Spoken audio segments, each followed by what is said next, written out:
If you work for a sizable organization, chances are your company has a marketing strategy, a corporate strategy, a global strategy, an innovation strategy, an intellectual property strategy, a digital strategy, a social strategy, and a talent strategy. And in each of these domains, talented people work on long lists of urgent initiatives. Our guest today shows how the best companies achieve more by doing less. At a time when rapid technological change and global competition conspire to upend traditional ways of doing business, these companies pursue radically simplified strategies. At a time when many managers struggle not to drown in vast seas of projects and initiatives, these businesses follow simple rules that help them select the few ideas that truly make a difference. We welcome author of Better Simple Strategy, a value-based guide to exceptional performance, Felix Oberholzer-Gee. Welcome to the show. Thank you, Aidan. I'm delighted to be here. I had the great pleasure of sitting in one of your modules in Harvard many, many years ago. And I said to you off air, it was a paradigm shifting moment for me. It really changed how I view the world and sent me on this odyssey that I'm still on. So for that, I'm deeply grateful. And also, you did an amazing job of bringing some of the ideas that you had in their embryonic form back then, it was almost 10 years ago, to life in this book. So it was a real pleasure for me and it's a great moment for me to have you back on the show. So welcome, Felix. It's so good to be here. And, your point about teaching and writing, I think is such an important one.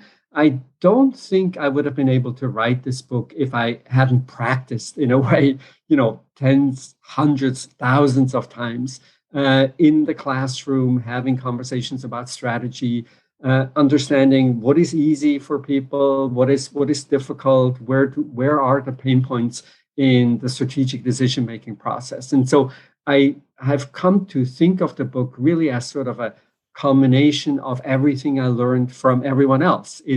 I'm mostly putting it all together, hopefully in a form that is easy and interesting to read. And you absolutely did that. And I have a copy behind me here, as people can see, is watching us on YouTube.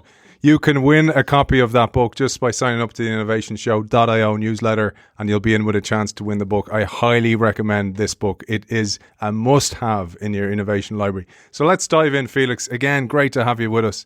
You pose some simple questions at the start of the book. For example, how can it be that so many companies, their ranks filled with talented and highly engaged employees, have so little to show for so much effort? We have the most educated workforce in human history and incredibly talented corporate leaders, but why does enduring success so often seem elusive? This is where you start this book and start us on this journey. This is literally the path that I took. I started looking at data of financial performance. And, if you look at a successful set of companies, your first intuition is, oh, these are all household names. These are large companies. They've been around for a long time. Must be that they're all doing reasonably well. And one of my impressions, the reason why I thought that is if I visit many companies every year to write cases, to do research, to help with strategic decision making.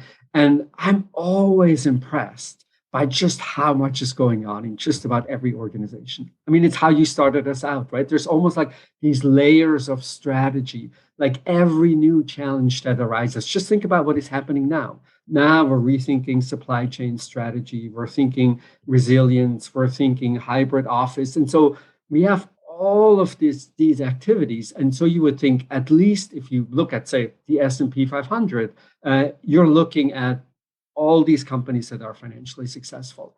And then a little bit, much to my surprise, you see there's dramatic differences. So if you take return on invested capital as our benchmark for financial performance, you see everything from these superstar companies that have 30, 35, 40% return on invested capital over long periods of time. And then you see S&P 500 companies that have zero. And you're asking, like, how can that be? Like, it's not as though they're just sitting there not doing anything. How can it be that we get such big differences? And then a little more important, a little more interesting, like, what do you do with that observation? Can you figure out rules? Can you figure out how the very best companies achieve success, while many others are trying really hard. It's not for lack of talent, it's not for lack of initiative, but somehow it doesn't amount to the kind of success that at least I would have expected. So you build on that then, and you tell us about this great concept. And again, I was introduced to this in its early stage. The basic intuition underlying value-based strategy could not be simpler. Companies that achieve enduring financial success create substantial value for their customers, their employees, or their suppliers. The idea is best captured in what you propose, which is a simple graph, which you call a value stick.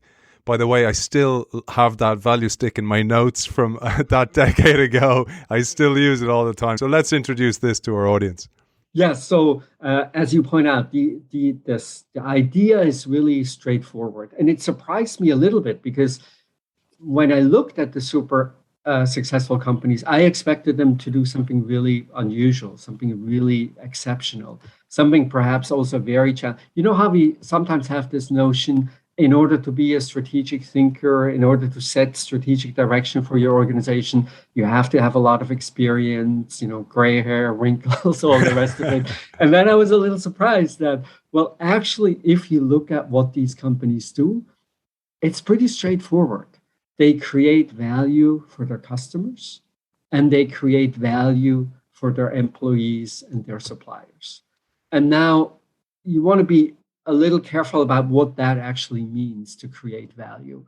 Value-based strategy is a completely data-driven exercise. So it's not about my sense, your sense, some anecdote. It's really like, what can we learn from the data that the company has today? And so value for customers, we start thinking about customer willingness to pay. So this is the most a customer would ever pay for a product or a service. And the value for the customer is the difference between that willingness to pay and the price that you actually have to pay in order to purchase the product or the service. So I'll give you one example. I don't know about you, but I have a hard time waking up in the morning. I really need that first cup of coffee. My willingness to pay, $7, $8 easily. I go to Starbucks, they sell me coffee at a couple of dollars. Big difference between willingness to pay and price. A lot of value created for customers. And so that's the sense in which you want to select projects and initiatives for everything that comes along, every good idea, every one that sees something that might be interesting, say a new technology or a new global trend. You'll always ask this one question: does it increase willingness to pay for my customers? And if the answer is probably not, or if the answer is we're not quite sure, stay away. Don't do it. That is maybe the main realization that you get from looking at initiative level analyses of firm performance, where you see that, yes, so many people do many things, but among those projects, among those initiatives, many of them don't actually increase willingness to pay. And if they don't increase willingness to pay, they don't really have a chance to further the financial performance of the company. So think of it almost as a lens or a filter. So all the great ideas that come along, you'll measure, how expensive is it to increase willingness to pay if we do it in this particular fashion? And if the data don't look promising, you don't do it. So as a result, the most successful companies, they end up doing fewer things. Much of the success comes from a few key opportunities to create value for customers. Yeah, and I absolutely love the simplicity of it. I often think of it as like a North Star or a compass to measure, am I actually building willingness to pay here? Think of all the technology that comes along. If you're trying to follow technology, that's like oh my God, every day there's something new, there's something exciting, there's something that could possibly disrupt your organization, possibly disrupt your business. If you try to do all of these things, measure up in every which way that technology suggests might be important tomorrow, it's a hopeless task. If you have a real filter, if you say, if blockchain doesn't increase willingness to pay for my customer, blockchain is just not something that I'm going to worry about. That, I feel, is actually liberating. It focuses the organization on the few things that actually make a difference. Let's bring it to life with a friend of yours, a colleague of yours, and a fellow author with the Harvard Business Press. Oberholzer-Gee. He's a future guest on the show, by the way, with his fantastic new book. But let's bring the value stick to life with the example. He is also former CEO of Best Buy. He was there during a massive turnaround in the organization, and he exemplified the value stick. Yeah, so this is maybe certainly one of the most significant turnarounds in the U.S. economy in the last decade or so. If you go back about 10 years, everybody was convinced, including myself, that Best Buy would go out of business because many of its rivals, Circuit City and so on, had gone out of business. And it just seemed just about impossible to compete with Amazon. If you're an electronics retailer, like how do you replicate the amazing job that Amazon has done? And so we looked at Best Buy, we thought brick and mortar, we thought old school, and we thought, oh my God, this is just, a question of time until they go out of business. And so he takes on this job, and they go from losing about $1 billion a quarter. Imagine that, like you're losing $1 billion a quarter to today return on invested capital of probably 25% or so. It's just like an amazing success. And what's really important here is there are just a few ideas that really made all the difference. One of the ideas that really mattered was provide faster shipping. They reconceptualized how to think about their stores. Instead of building these big distribution centers, they started thinking of each of the store as a mini warehouse of sorts. And they started shipping from all the stores to all the customers because they have about 1,000 stores or so. Stores are really close to customers. For the first time, they started beating Amazon at shipping times. And it turns out, I don't really know why this is, electronics customers are super impatient. So if you ship faster, that is just a big advantage. And then it turns out many people actually, because the stores are so close, they pick up from the store. And while they're in the store, they buy additional merchandise. They might buy a warranty, which of course is great for the business also. It was this really interesting, super simple plan to increase willingness to pay by providing faster shipping times. And then we haven't spoken about the bottom of the value stick, the willingness to sell. Willingness to sell is probably not quite as intuitive as willingness to pay, but here's a good way to think about it. Imagine a friend of yours who works at some other company, and you would like her to join your organization. You're writing the offer letter, and you're thinking about what's the minimum compensation that it will take to make her move from where she is right now to your company. That minimum compensation is her willingness to sell. It reflects how much money it will take to attract her. And of course, if the dream job, if the job is her dream job, then it will take less. So willingness to sell falls if the job is more attractive. If the job is, say, I don't know, physically dangerous, then of course it takes more money, and so willingness to sell goes up.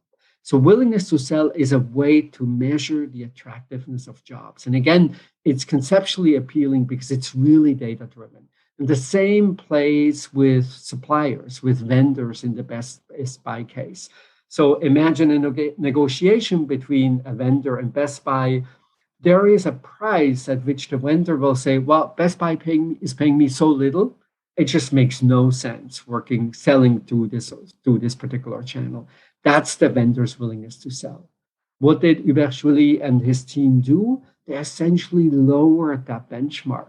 Why? Because they made it much cheaper to do business with Best Buy.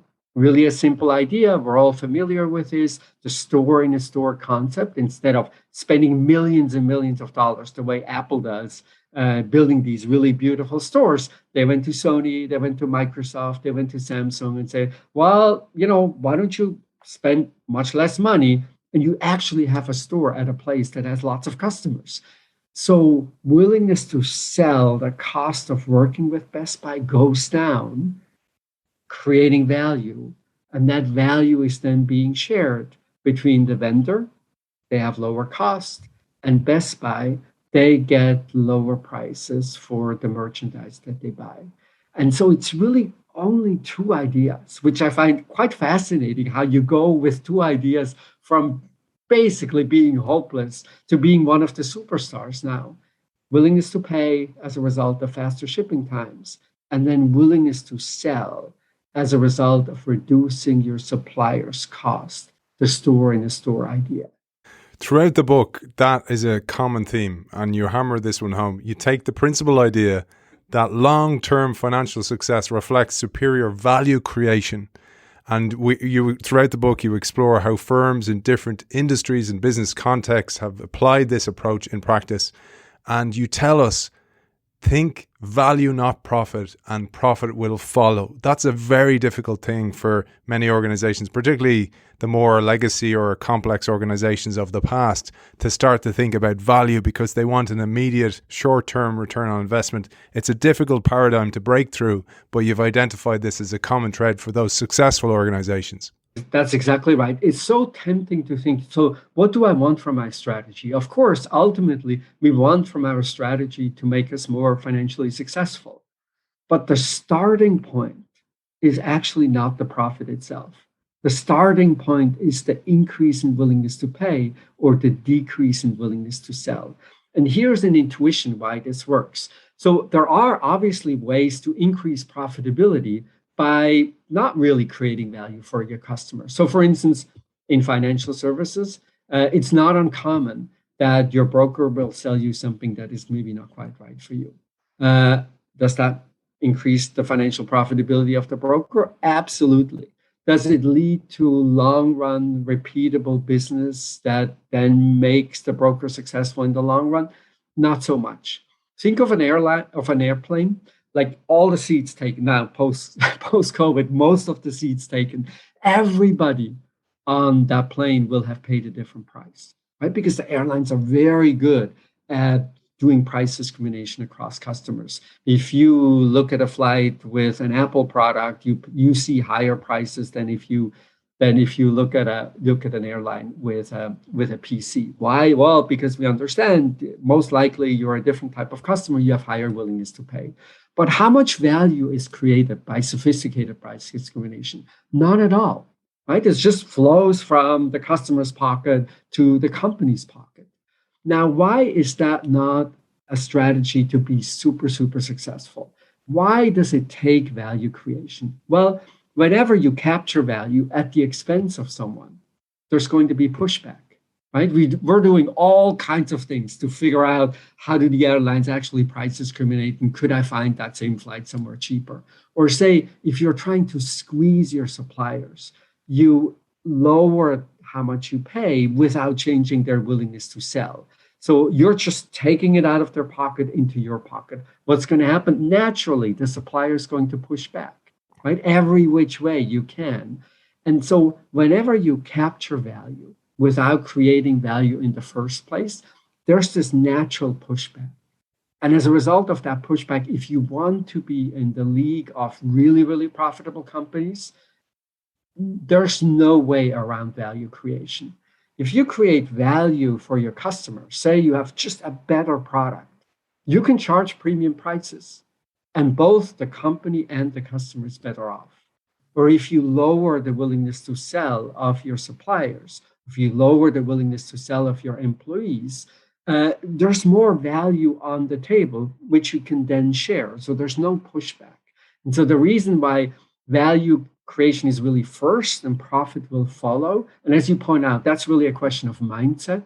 In the end, for every transaction, I want to say, is this just about swaying a customer to buy, or am I really making this person better off? And if the answer is you're really making that person or that firm better off, then you're in the value creation business and you'll be more successful financially. We're going to come to some great examples you give, particularly Apple example that you give so excellently in the book.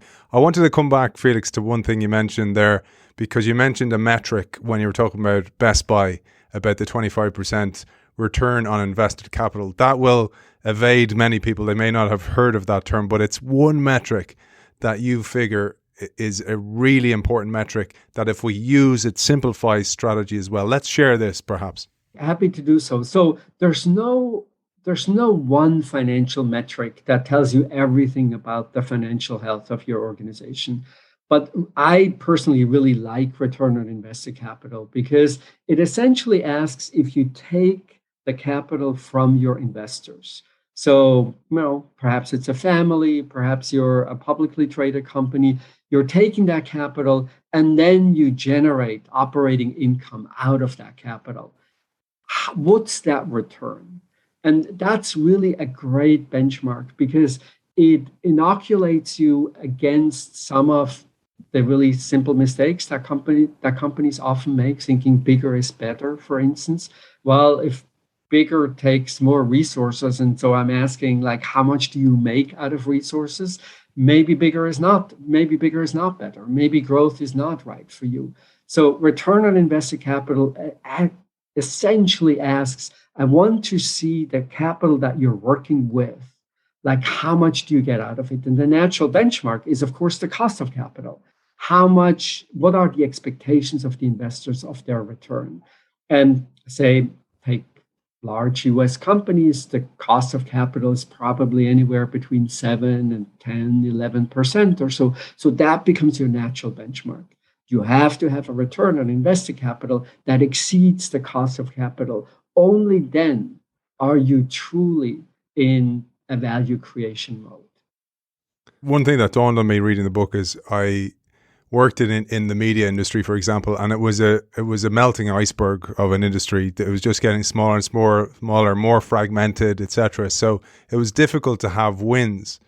But one thing that I found in any industry like that is that most executives will blame the external environment, but not change how they do business themselves. And you tell us it's all too easy to conclude that external conditions limit your potential. In every country you've studied, the data suggests that companies can earn exceptional returns even in the most challenging business environments. And you go on to say, while some industries are blessed with high average returns, others are less so. For example, the US insurance industry, where returns are close to zero. I'd love if you took us through this, because this is a great example of how you can, like the airline prices, manipulate value for your customer. So this goes back to some, I think, traditional strategic advice that you should be very careful about the business segment that you compete in. Everybody will have heard where to play, how to win, that kind of formula to success. And it suggests that where you play is actually super, super important. And it comes from the observation, of course, that different industries have different tendency to be profitable. So some industries, you mentioned that insurance in the United States tend to be tough industries. Other industries have greater profit potential. And so the idea is, if you pick a really great segment, or if you pick a really great industry, you're basically set. And I find that that's inconsistent with the data. I find that actually the most variation is within industry.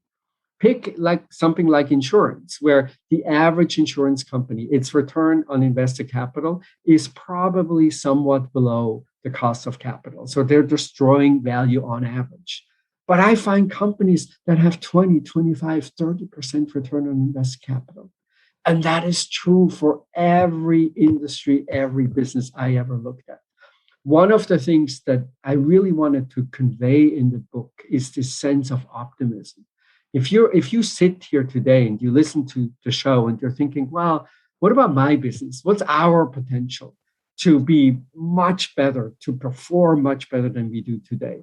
I want you to be wildly optimistic. And it's not just because I confess I tend to be an optimistic person, but it's not just me. It's like looking at the data and see in your industry, how much runway do you really have? And the answer for almost everyone, almost everywhere is, oh my God, you have amazing runway. I give you a little thought experiment. Let's say, this is for the US economy, let's say we rank companies from 1, the very best, to 100, the very worst in terms of return on invested capital. And right now, at this moment in time, you're 50. You're exactly average.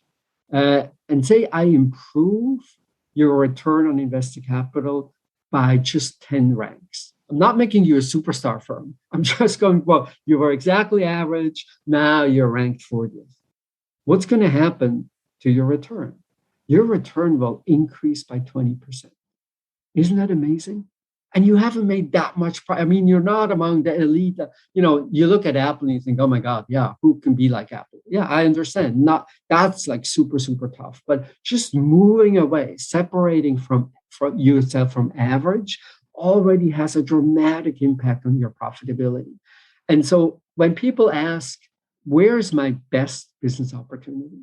What I always tend to emphasize is your best business opportunity is close to home. Don't look far afield. That's super hard to pull off in the first place. Lots of reasons why that doesn't work out on average, but also just looking at the runway that you have. I think just close by is where the best opportunities sit. You mentioned there Apple, Felix, and Apple is a great example that you mention in many aspects throughout the book. And we'll come to, for example, compliments, frenemies, network effects, which you talk about so well. But I wanted to come back to this mantra that I took from the book, think value, not profit, because you tell us there's few better places to observe this than at the entrance of an Apple store, because Apple have created and enjoy both ends of the value stick, benefiting from high willingness to pay and low willingness to sell. They are a great example of this. It's really interesting to think about, right? The moment you realize that value created for the customer is the difference between willingness to pay and price. Now that opens up all kinds of opportunities for smart strategic decision making. You can go the Apple route and you can have enormous willingness to pay. People are just in love. It's not just like an everyday product that you buy. Like you see when you see people leave the Apple store, like this big smile on their face. They already feel like they're a different person because they have now this new Apple gadget. And by all accounts, they just purchased an overpriced product. But it doesn't matter. Like the premium prices don't matter because willingness to pay is so much higher still. Now, the difference between willingness to pay and price being decisive means there's no big advantage to being in the premium position. So take Hyundai cars. No one ever thought that Hyundai was like the best car in the marketplace. What have they done so exceptionally well? They have moderate prices and moderate willingness to pay, but a big difference still. Right. So don't think the only like sometimes looking at companies like Apple, you can think, oh, it's really just a premium position that ends up being really, really successful. And it's not true. The position that ends up being successful is the position that creates a big difference between willingness to pay and price. If you can have quite low willingness to pay, if prices are far lower still, you're in business. You can compete effectively.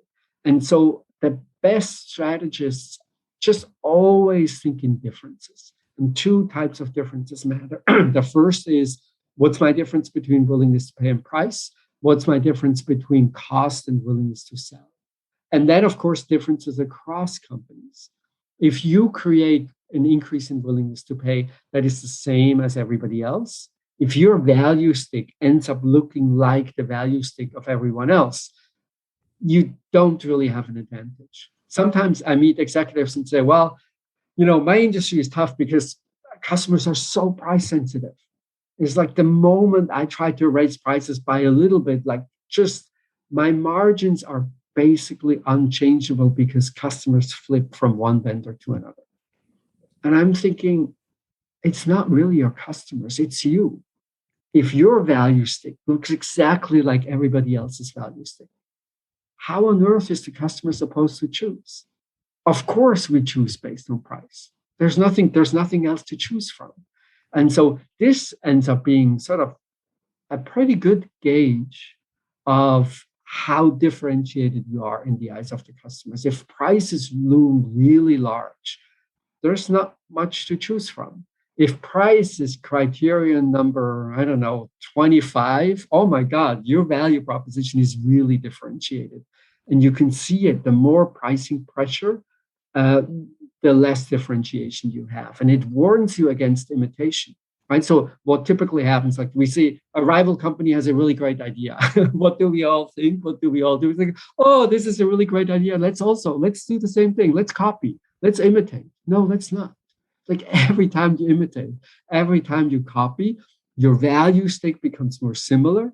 And as your value stick becomes more similar, price will loom larger in consumers' decisions. Let's identify now one of the differences, because there's so many, and I love the way you storytell throughout the book. And I'm gonna attempt to do that here, and I'll let you take the story. I'll give you a little tee up here. So it's the late 2000s. E-readers were the hot new consumer product in the decade. Over a decade after they were introduced in 2004, 1/3 of Americans owned one. $1 billion market had been born. Amazon was keen to enter this fast-growing market, but its prospects seemed limited. That will surprise so many people. Why? Because Sony had adopted the leading technology, was first to market, and spent twice as much as on marketing as all its rivals. So let's share how that unfolded and what on earth it has to do with subway tickets. Maybe not so much. So yes, you're exactly right. This was Sony's market to lose, right? It was the hot consumer electronics product of that time. And Sony was in an amazing position because they had adopted the leading reading technology, e-ink, at the time, that really made it quite comfortable to read on a screen. They obviously had a position in the electronics market in the first place. And then their marketing budget was just like, GDP of a small country. So everybody expected Sony to win. And frankly, when Amazon entered, like it seemed a little surprising that they would try to go up against Sony. And then, of course, as everybody knows now, like Sony basically got stuck at very small market share, and Amazon had a huge success with its Kindle product. And the difference is actually not in the product itself, or at least not in the core functionality of the product. The difference is, how do you get the books? So for Sony, you had to go to the Sony store.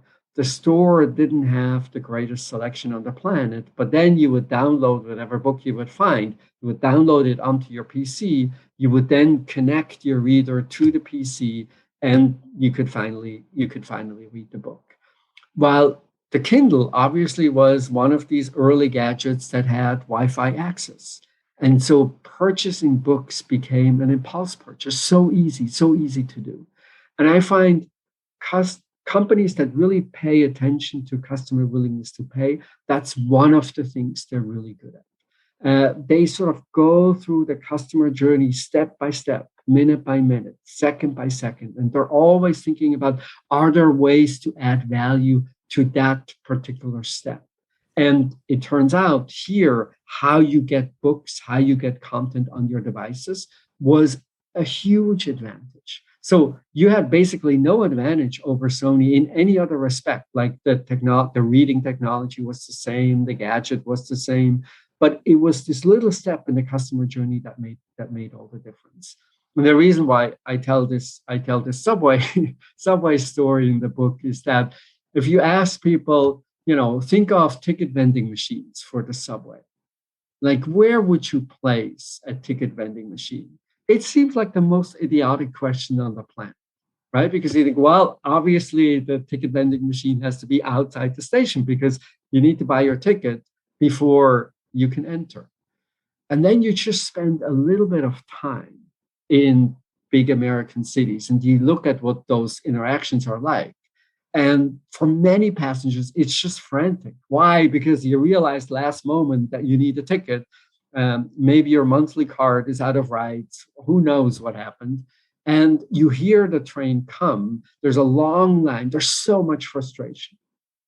So what if you place a machine not only outside, but you place it on the platform? Because the other thing you, of course, see is that people go through the gates and then they wait forever on the platform. There isn't really much to do other than looking at your cell phone. And so just like really observing customers step by step, like where do you create stress? Where do you create a pleasant experience? Then leads you to doing counterintuitive things that in a way change how you think of your business, because your business is now animated by this idea of value creation at every step. There's a personal story that I tell in the book that I think really is a good example of what happens in organizations when everybody's thinking value. I have a friend in Los Angeles, and I sent her flowers for her birthday. And then one year I forgot. I don't know exactly what happened, but her birthday came and went, and I didn't pay attention to it. And then a couple of days later, I noticed, I was like, oh my God, her birthday. So I called this flower store in LA. I ordered my flowers. It's late in the afternoon. So the salesperson asks, should we send the flowers today, or is it good enough tomorrow morning? And I say, well, it's a little embarrassing. Like, I forgot my friend's birthday. It would be really great if you could send the flowers as quickly as possible. And she asks, should we take the blame? Should we say it was our fault that the flowers didn't get delivered? And, I thought it was so interesting. Of course, I didn't want her to lie for me, but what really spoke to me was, this is a person who's not in the business of selling flowers. This is a person in the business of thinking value for her customers, no matter what the circumstances. And that I found in the best companies that have really enormous financial success, driven by thinking about value for customers, thinking about value for employees all the time. That really, in a way, makes all the difference. And you can also see it. You'll see, like, when Oberholzer-Gee comes on the show, he has all of these other stories. What else happened at Best Buy? And you're thinking, oh my God, how do you coordinate all of these activities? How do you actually make use of the fact that your employees have a million ideas also? And many of these ideas are just fantastic, but you need to make sure that you can bundle them. You need to make sure that they drive willingness to pay just along a few pain points that are relevant for the customers. And this is really how you create value. If you instill this value orientation in everyone, then you can actually decentralize decision making. Then you can let cascade your strategy throughout the organization, because it's clear what I'm not coming up with something that is a poor fit for all the other activities that we have at this point in time. I'm not coming up with an idea that doesn't really speak to customers, because everybody's thinking value all the time. I love what you say, Felix. Like, when you think about the value stick as a compass for everybody in the organization to make decisions, they'll also know which suggestions to make and what ones to put into the suggestion box and what ones will actually stand a chance of making it to the top of the organization. And, we have this picture.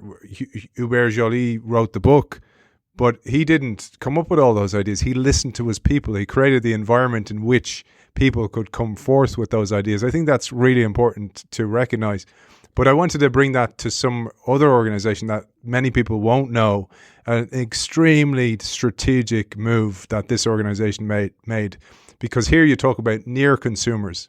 And again, in the early 2000s, Meg Whitman, at the time CEO of eBay, was thrilled about her company's prospects in the burgeoning Chinese market. Many people don't know that. But Taobao had other plans here. And I think this is a great story where a strategic move not only intercepted that move, but actually became a huge growth engine for what became Alibaba success.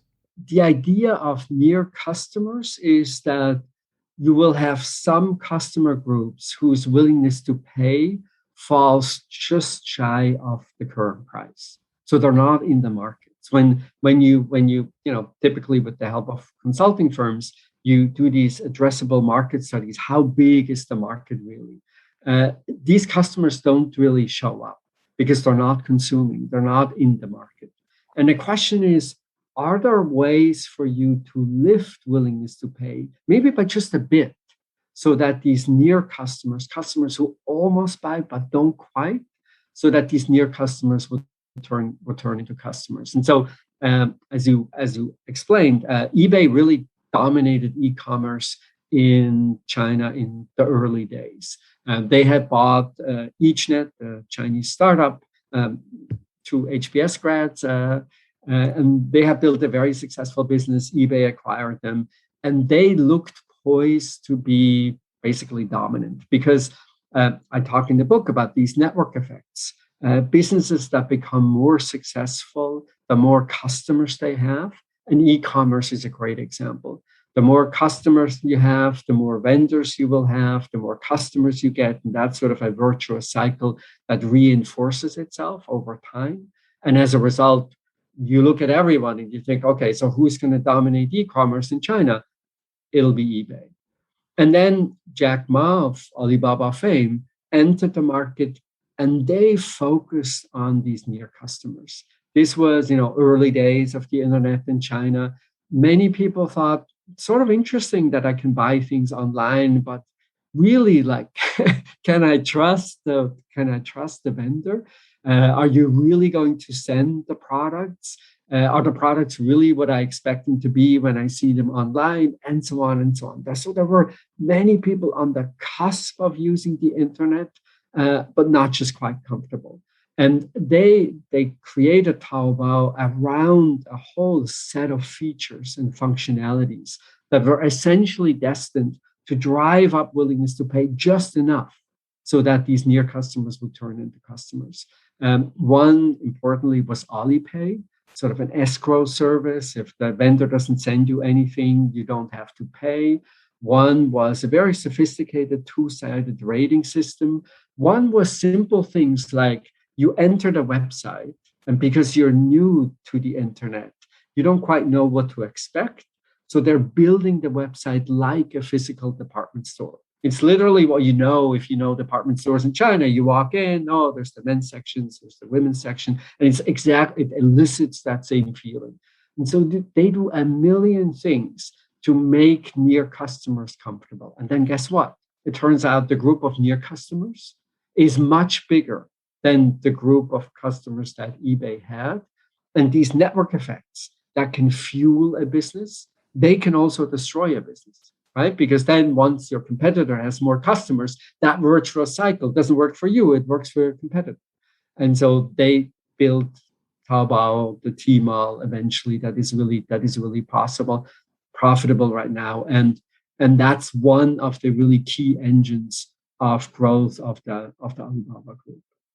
Yeah, and I'm going to come back to network effects because it's core to your work and it's a great understanding. I got it from your course originally and I've brought it with me everywhere since. It helps. It's a set of lenses through which to look at businesses and which ones will win, because there's often a big winner, as you say. And then if somebody knocks you off your throne, you're in danger as well, to understand that. But one of the many lessons I gleaned from your module in Harvard was understanding and winning with compliments. I loved the brilliant story. I wondered where I got it from. I hadn't actually taken it down in my notes, but I loved the story of the Michelin Guide. I use this all the time.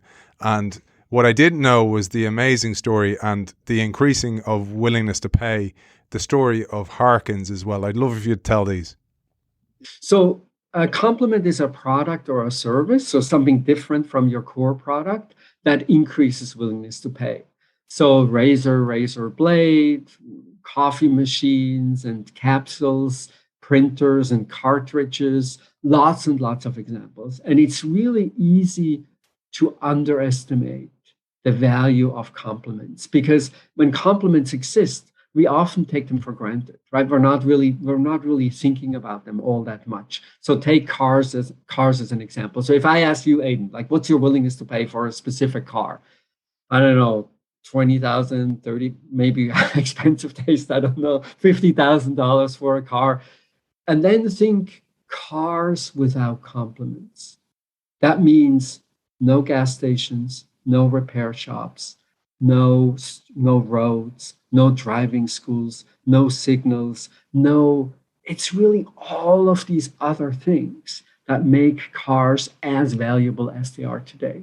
And so one of the key issues in identifying compliments is just to have the right idea. What else needs to be in place to strengthen the willingness to pay of my customers? And so Harkins is a movie theater chain out in the western part of the United States. And they look at their data and they notice that young people go to the movies, and they are a little older, they still go to the movies, they get married, they go to the movies, and then a little while later, they stop. What's the issue? Babysitting services. So they have these play centers in their movie theaters where you can drop off your kids at the price of a ticket for the movie, so much cheaper than babysitting services at home.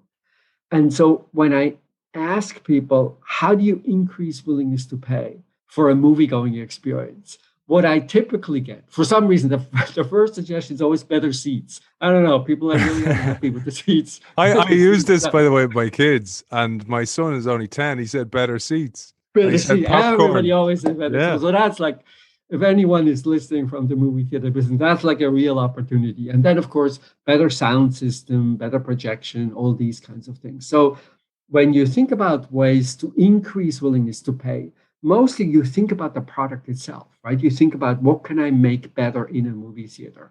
But the childcare services example is really interesting and powerful because it's one step removed, right? I operate a movie theater, but now I'm thinking about food and drink, and I'm thinking about parking, and I'm thinking about childcare services. Why?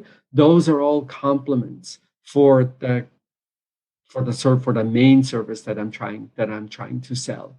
And so again, like I think looking at customer journeys and carefully thinking about what else needs to be in place in order to increase willingness to pay is really powerful.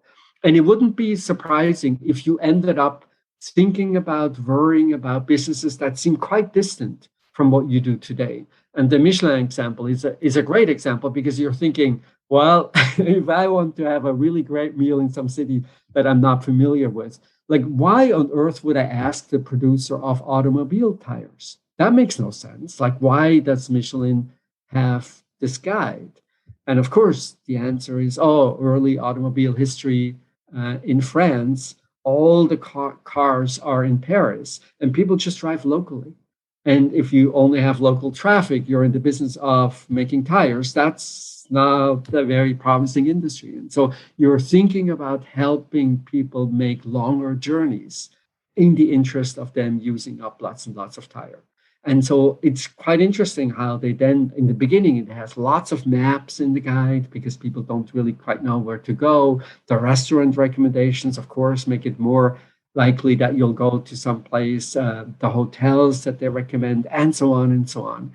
And so it's a great complement in the sense that it encourages behavior that then, in the end, supports the company's core business. And that's the way to think about complements. What else needs to be in place that would lift willingness to pay? And maybe the most beautiful thing about this complement relationship is that if the price of the complement falls, willingness to pay for the core product goes up. Okay. Why is this so important? Well, if you think back to the Amazon story, the reason why Amazon was interested in producing the Kindle in the first place is that they expected the future to be in ebooks. And in ebooks, differentiation is basically impossible. An ebook is an ebook is an ebook. So they expected really stiff price competition in ebooks. The price for ebooks falls. Whenever a price falls, you ask, what's the complement for which willingness to pay will go up? And that, of course, is the Kindle. So it was a way to insulate their business against the future possibility that ebooks would be very popular. Now, of course, we know it's about 20% of the market or so. It's not that popular, but it was a very smart move in thinking about whenever you expect the price to fall, the first thing you want to ask is, what's the complement? Where does willingness to pay go up? That might be a real business opportunity. I didn't say this to you, but when I did that course with you in Harvard, it was a real paradigm shifting moment for me, just to have that access to education, different ways of thinking, different ways of seeing the world, the business world. And it set me on this journey of writing. So I have a practice of, I write a blog every week, an article every week. And I just published my book just in the last year as well. That all came from that, just to say. But I'm so lucky. You said to me about the stickability of doing a show. I'm doing this now over 6 years. And I haven't missed a week of the show or my writing in 6 years because I get so much from it, you see. And one of the things, I was writing this article a few weeks ago, and it was inspired by something I saw that Tesla were getting into restaurants.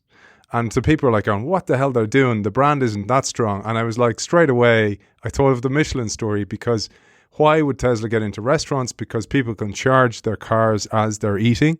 Because if they increase the openness and the desirability of electric cars, then they have more people will buy electric cars. Now, as you say in the book, sometimes somebody will open their technology or open source their software so that all boats rise with a rising tide. So because they want the whole industry to win, because then they can have a bigger portion of a bigger industry. And I think that's an important aspect as well, because a lot of people will think in closed aspects, but when you start to think more open, particularly with the internet, you can win big as a result. The key challenge is really, are you trying to support the industry as a whole? So in which case you would provide complements that serve anyone, right? Michelin is a great example. The Michelin guide was helpful even if you didn't have a car with Michelin tires. So it helped everyone who sold tires. Now, Michelin being the market leader, having great market share, of course, most of the benefits went to the company. But say in electric chargers for cars, the real question is, do you want to make them specific to your cars, or do you want to make them general for the industry? If you make them specific to your product, that's powerful because it attracts market share against everyone else, right? So if, say, Tesla has a much better charging network compared to every one of its competitors, that, of course, will sell more Tesla cars. At the same time, that choice makes the industry not grow quite as fast. So if you're trying, in particular early on, if you're trying to get an industry off the ground, it's good to provide complements that support everyone, because we're trying to create as much value as possible. Michelin, again, a great example, they lobbied the government for street signs. They even sent some of their workers out to install street signs so that driving would become easier. Those are all actions early on in an industry where complements can really lift everyone's fortunes. Speaking of charging stations and Tesla, a great example we give in the book, and it's very relevant in today's world, is renewable energy. And we've seen that this has experienced a revolution of sorts. But here you talk about complements, because this is a key aspect. And I thought we'd share this because so many of our listeners are entrepreneurs, startup founders, CEOs, and C-suite executives. And if they understand things like this, they'll make decisions differently, because you talk about the price of photovoltaic cells and how they fell dramatically, making solar energy far more competitive than ever. And what that usually means, people are like, oh no, the price has fallen off, we're not going to make as much profit. But if you think in complements, you think totally differently. Yeah, that's right. So whenever you see that price fall, you're thinking about, oh, what's the complement? Here, obviously, the complement to solar panels is installation services. So it used to be that it was almost impossible to make money off of installation. Price of solar panels falls. Next thing you see is that solar panel installation becomes much more profitable. And so the installers now, for the first time, are making decent money. And so it's really the mindset that you can shift profit pools back and forth. Maybe the most dramatic example that we see these days is the Apple story. Apple, for the longest period of time, used to really not make money in services, used to keep prices in iTunes so low that after credit card processing costs, the service basically broke even. Now, a first intuition would be to say, well, if iTunes doesn't make us any money, why have the thing? What is it good for if, it's effort and you don't really get to show anything for it?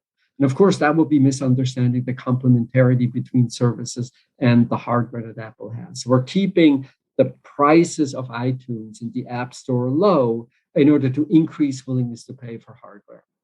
Now, these days, hardware has become very competitive. The iPhone used to be, basically the only game in town. Now, of course, worldwide, if you're looking for a phone with a really great camera, your phone is probably not an iPhone. If you're looking for a phone with really fantastic integration between apps and the operating system, your phone is probably not an iPhone. And so Apple essentially has lost its competitive edge in hardware. What do? They bring hardware prices down. You remember the cheaper phone that they now offer in places like China. And at the same time, they shift the profit pool towards services. So in the last decade or so, gross margins in services in the App Store have increased fourfold. And then you get that tension. I talk in the book about complementers being frenemies, friends because they help increase willingness to pay, enemies because then they want to share some of the value that you help create. And you remember just in the past couple of months, there's this big lawsuit between Epic Games, like the gaming company, and Apple. So Apple shifts the profit pool towards software, now taking 30% of essentially everything. And guess what? There's pushback. The gaming companies, of course, they're happy that Apple exists because they distribute their games via the App Store. But at the same time, the 30% cut, that just hurts. And so you always get the squabble between complementers. So if the complement is not something that you produce in-house, if the complement is maybe something you have some control over, but not perfect control, then the complementer will be both a friend and an enemy at one and the same time, because it's hard to predict how much pushback there will be if you try to capture the value that the complement helps create. Which leads us beautifully to network effects, because if I think about my Apple experience, I use Apple Notes, for example. That's how I take my show notes all the time. I use Apple Notes because it shares it to all my devices, from my iPad, etc., etc. I can easily copy from Apple iBooks. I can copy from the Kindle. All these things are connected. And in a way, I'm locked in then into the network, and I go, oh, if I have to move to an Android phone, that's going to mean a change in everything. My cloud, all my photos are on iCloud, etc. So I'm locked in. And then on top of that, I think about network effects. For example, FaceTime or iMessage, for example, being able to just connect to somebody without a network, etc. All those things lock me in, which raises the issue of, or the opportunity of, network effects, but also the understanding of them. Because what I got so much from understanding all these different elements of complements and understanding network effects was actually how these businesses operate. And it made me realize how few businesses understand this. And if they did, what a competitive edge they would have. I'd love you to take us through network effects. Happy to. So the basic notion is that the more users you have, the more customers you have, the greater my willingness to pay. So think of network effects as something that operates on the willingness to pay side of the value stick first. I'll give you a willingness to sell example in a moment, but let's think about willingness to pay first. So say WhatsApp. If I'm the only person on WhatsApp, not super useful. The moment more people join, WhatsApp becomes more and more useful. And so many businesses, in particular internet businesses, are exactly that way. Facebook, the more users you have, the more fun it is, the more content you have. Uber, if I have more customers, I get more drivers. If I have more drivers, I get more customers, and so on and so on. So the thought experiment that you want to have is always think of a customer who owns your product or uses your service today. Are there ways to make that customer better off if more people join? If more people buy your product, does that customer's willingness to pay increase? If the answer is yes, or if you can think of a mechanism to make that happen, you have identified a network effect. And network effects tend to make it quite difficult for other companies, for rival companies to come into the market. Because now we have size or the number or the value of these connections, the users, as a deterrent, as a barrier to entry, if you will. And so we used to be super, super optimistic that essentially every market would turn into a winner take all if there were network effects. Now we're a little more cautious. In many of these network effect markets, actually some degree of competition will exist, but it's nevertheless true that not every startup, not every one who hasn't played in your market will be able to compete with you. And so the question is always like, can I think of ways how I make someone better off if more people join the product or the service? Let me give you a story on the willingness to sell side. We haven't really spoken that much about willingness to sell, so that's a good opportunity also. So remember, willingness to sell for employees has to do with how attractive are these jobs. And if I make a job more attractive, that will lower willingness to sell, making people better off. The Gap ran a really interesting experiment that I think tells us a lot about ways to make work more attractive. And what I find particularly noteworthy is that if I ask people, how do you make a retail job more interesting, more fulfilling? We would end up with maybe training opportunities, maybe improving processes in the store. And the Gap focused on something that not many retailers in the US focus on. Being a retail worker in the United States is actually quite stressful because you never really quite know when you will have to work. So you learn your shifts about a week in advance.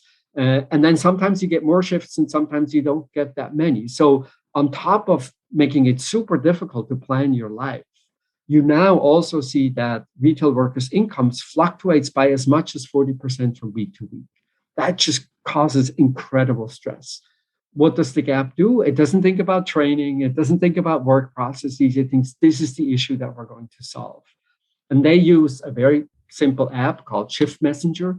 Essentially, it allows people to trade their shifts. Right? I was assigned a particular shift.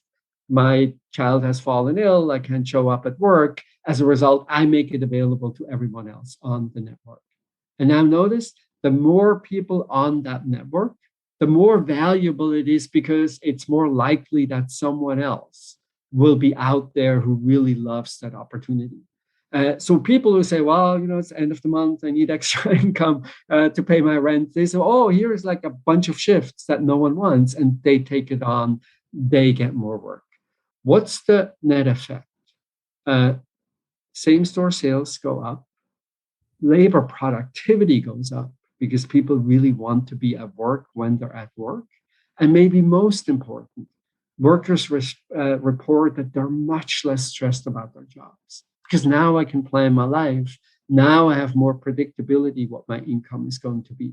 Maybe the statistics that I was most enthusiastic about was parents with kids who work in retail report sleeping better. I mean, it's really just like the simple thing that you did.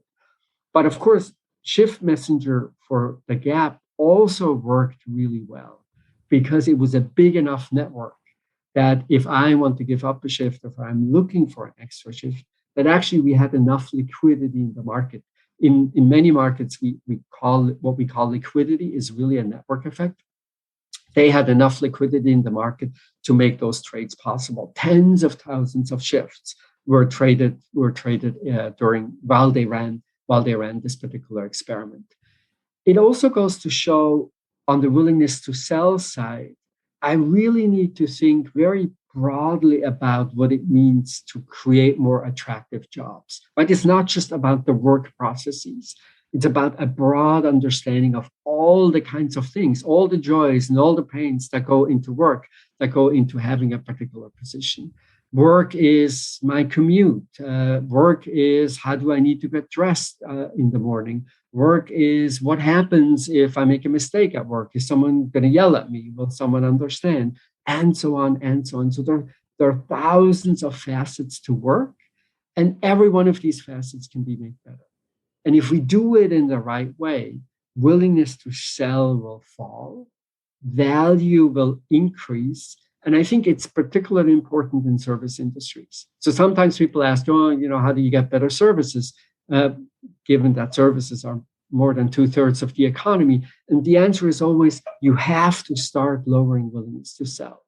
Because if you have a disgruntled workforce, a workforce that doesn't really care about the quality of the services, there's no chance on earth that you can increase willingness to pay by having great service. So you need an advantage at the bottom of the value stick in order to create an advantage at the top of the value stick. Fantastic. Wow, that was a very long-winded answer. Beautiful answer. You have 5 minutes, right? Yes. Yeah. So I the way I finish most shows, Felix, is I have a quote, and I pull a quote that I absolutely love. and then I asked the author to do the same, maybe just a final message to our listeners. But this is the one I pulled, and I just want to remind our listeners that I have a copy of this brilliant book up for grabs. Just sign up to the innovationshow.io newsletter to be in with a chance to win that. Felix, before we even do the quote, where can people find you if they want to reach out to you, looking for keynotes, wanted to find out about your work, your strategy work? Where can they find you? So you can find everything that I write on the Harvard Business School faculty page. I always make sure that things are available there. If you're into podcasts, I have a podcast with two colleagues of mine called After Hours. We're three friends, all faculty at HBS. We talk about current topics, current affairs, business, culture. That I think is a good way. And then I'm active on LinkedIn. So if you're a social media person, you will find me on LinkedIn for sure.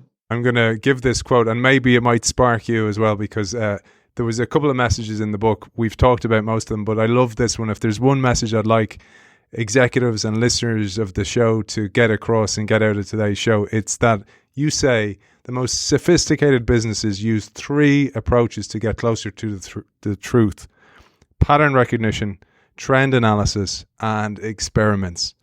While no one knows the trajectory of technology, understanding how the cost of developing complements can elevate or diminish the importance of network effects, it's a critical skill that every strategist needs in their toolbox. I just wanted to pull that because it brings together a few of these skills that you talk about and articulate so brilliantly in the book.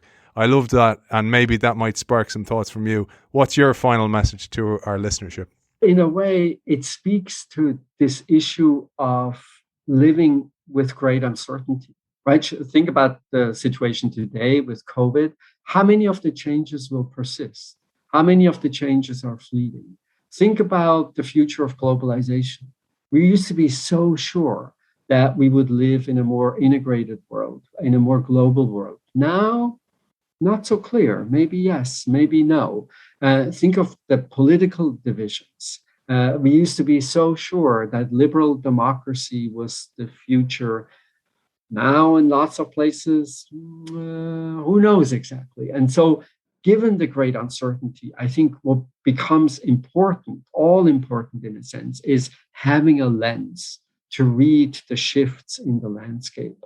What matters to your business? What is not so important? What should you focus on?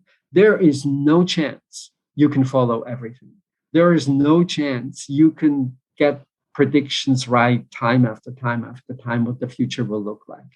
And so having a lens that will tell you these are the important kinds of developments to look at. These are elements that, they may change the world, but they don't change willingness to pay or willingness to sell in my business. All of that I can set aside. Focus on a few things. Focus on value creation, and you'll be more successful in the long run. Author of Better, Simpler Strategy, a value-based guide to exceptional performance, Felix Oberholzer-Gee. Thank you for joining us. Thank you for having me, Aidan. This was great fun.